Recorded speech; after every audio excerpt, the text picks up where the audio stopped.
আসসালামু আলাইকুম। আজ আমি আপনাদের সাথে ছোলা ভুনা শেয়ার করব। তো এখানে ছোলাটাকে আমি পানিতে বেশ কয়েক ঘন্টা ভিজিয়ে রেখেছিলাম। ছোলাটা বেশ ভালো মতোই ফুলে গেছে। তারপরে গ্যাস ওভেনের মধ্যে আমি প্রেসার কুকার বসিয়ে দিয়েছি।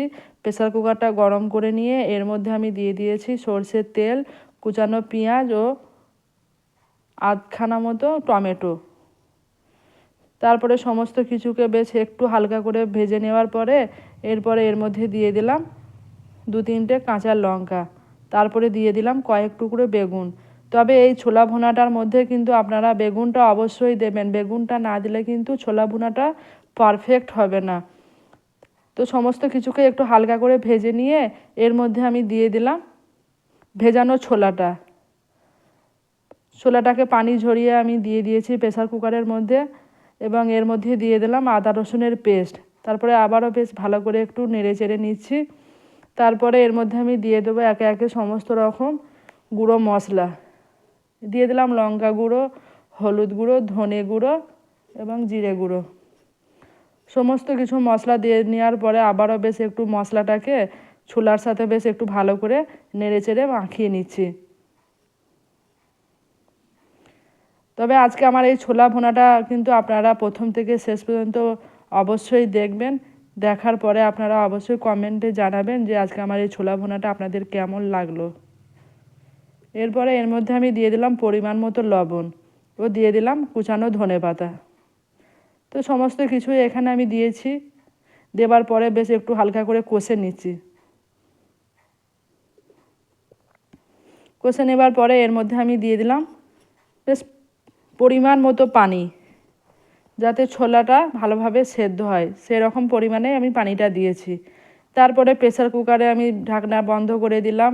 তো এখানে দেখেন মিনিট 5-এর মধ্যেই কিন্তু আমার ছোলাটা হয়ে গেছে। এরপরে ঢাকনাটা আপনাদের একটু খুলে দেখাই কতদূর কী হলো। এরকম নিত্য নতুন ভিডিও পেতে আমার চ্যানেলটাকে সাবস্ক্রাইব করে আপনারা অবশ্যই পাশে থাকবেন ও ভিডিওটাকে বেশি বেশি করে শেয়ার করবেন।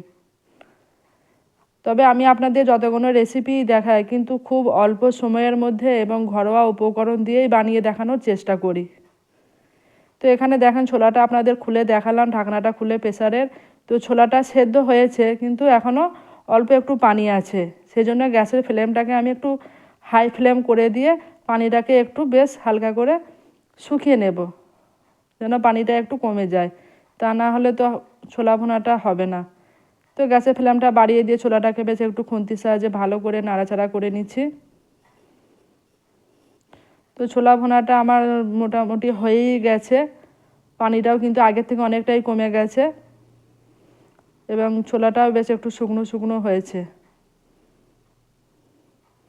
এইরকমভাবে ছোলা ভুনা একবার খাবেন, দেখবেন একবার খেলে কিন্তু আপনারা এর স্বাদ কোনো দিন ভুলতে পারবেন না। মানে এতটাই টেস্টি হয়।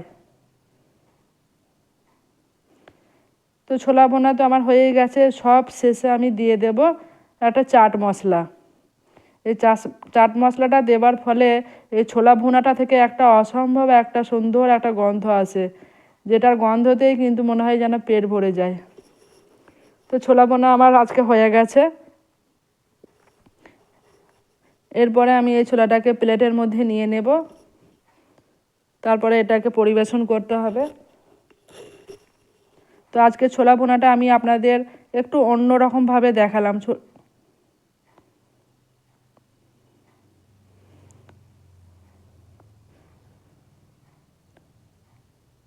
তো ছোলা ভুনা আমার আজকের মতো একদম রেডি।